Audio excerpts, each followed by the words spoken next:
Hello guys and gals and welcome to another episode of Unique Items.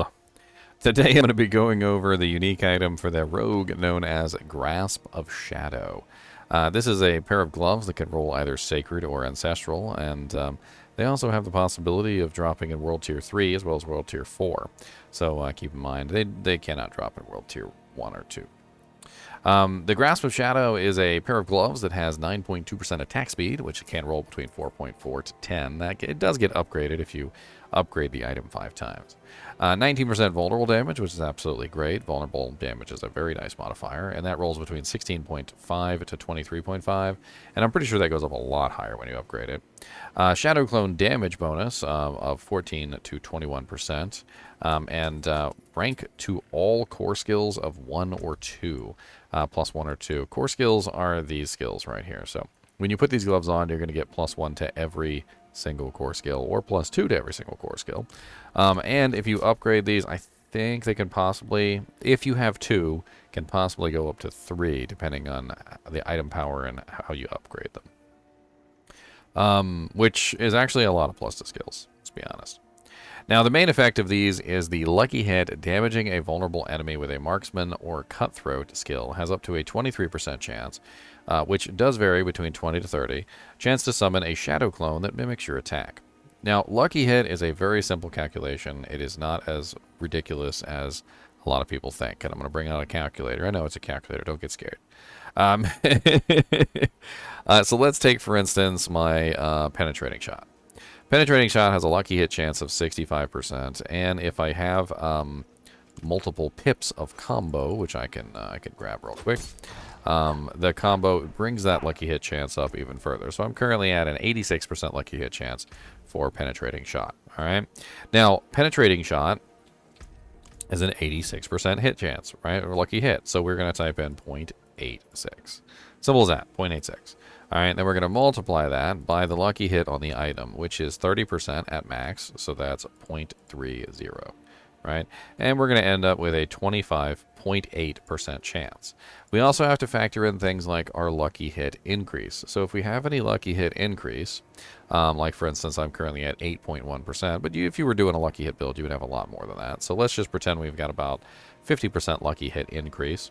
You would multiply that by 1.5, that's your 50%, which is going to get you a total percent chance of about a 38.7% chance for this Shadow Clone to randomly show up and shoot an attack. Now, I can't put the gloves on, but it's the same as the regular Shadow Clone. The problem is, though, is it's only one attack. So with the Shadow Clone, if I summon the Shadow Clone will perform my attack.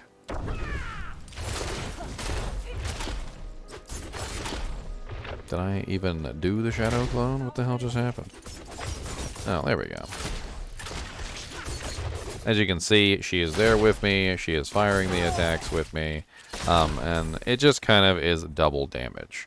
Now, it's not quite double, though. So if you look at the ability, it does say that the Shadow Clone is only 60% of your damage, and I'm going to assume that it's 60% of your damage. Now, with a lot of these skills, a lot of the times the passives will beef them up. So if you have things like your Shadow Clone deals an additional 20%, that sometimes can be added in there. But for the most part, when it comes to the Shadow Clone, she fires off an attack which is identical to yours. It does a little bit less damage than yours, but it is essentially the same attack as yours. Now, this one's not going to summon you a Shadow Clone, and that's the unfortunate part. So you're not just going to get a free Shadow Clone for 15 seconds. What's going to do is it's just going to mimic your attack at that particular time. So whatever attack that you're doing, you've got basically a 38% chance, in my particular case, 38.7, that as you're attacking, the Shadow Clone will just randomly appear and will mimic the ability that you're shooting. Which is pretty powerful, honestly. For a Lucky Hit build especially. If you're doing a Lucky Hit build, this pair of gloves could be kind of insane for the way that your character works. Not only is it giving you a massive amount of core skills, pretty decent vulnerable damage, and attack speed, but it's also giving you Shadow Clone damage as well, which is, if you're using the Shadow Clone ability, that also could be interesting. The downside to this is that the gloves is one of the best spots to get crit with. In fact, you can get, I think it's up to like 12.5% critical strike on a pair of gloves. And so wearing a pair of gloves like this is going to remove that crit from your character, which is unfortunate. You might have to make it up for it some other places, but there's not a lot of places that you can get huge amounts of crit. You might be able to make that up on your rings. You can get 7.5% on both rings. But if your rings are filled with unique items too, things are going to get kind of hairy there pretty quickly. Overall, though, it's definitely an interesting choice for a lucky hit build. Getting a second attack going on at any time, like just randomly as you're, going through the world, a second, caltrops, a second cold imbuement, like firing. And there is a legendary affix. I don't know if I have it on me. But it does allow your shadow clone to have access to your imbuement skills, which I'm assuming would also work for the shadow clone that's coming from the grasp of the shadow, which is basically going to allow you to get even more usefulness out of them. So if you're going with a shadow clone build, this could be a very interesting choice. If you're going with an imbuement build, and you happen to have that thing that adds the imbuement to the shadow clone, that also could be very interesting. And overall, just having free shadow clones pop up all the time that are going to mimic your attacks is certainly not terrible.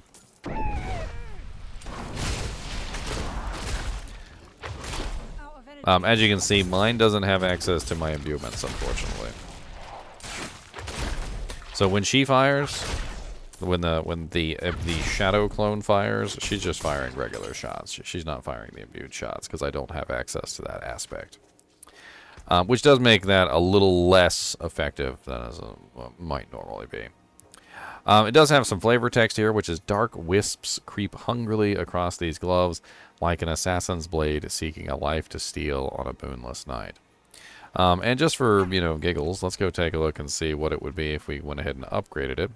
I'm kind of interested to see if that 1 will push into a 2.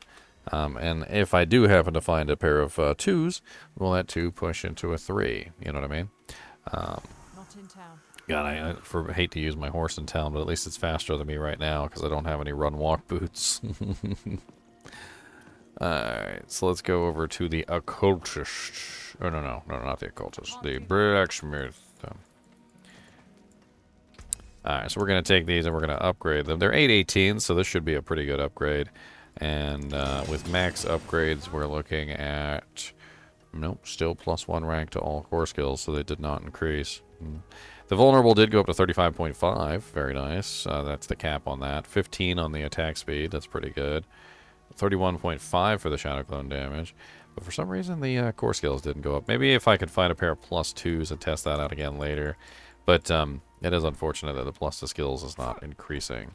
A lot of the times you will get plus skill increases, like for instance with things like on gloves, like penetrating shot and whatnot. You can get that up to as high as +4, which is pretty nice. Anyway, as always, I do appreciate you watching my video, even joining me, even when I'm just talking about the grasp of shadow. And as always, keep watching.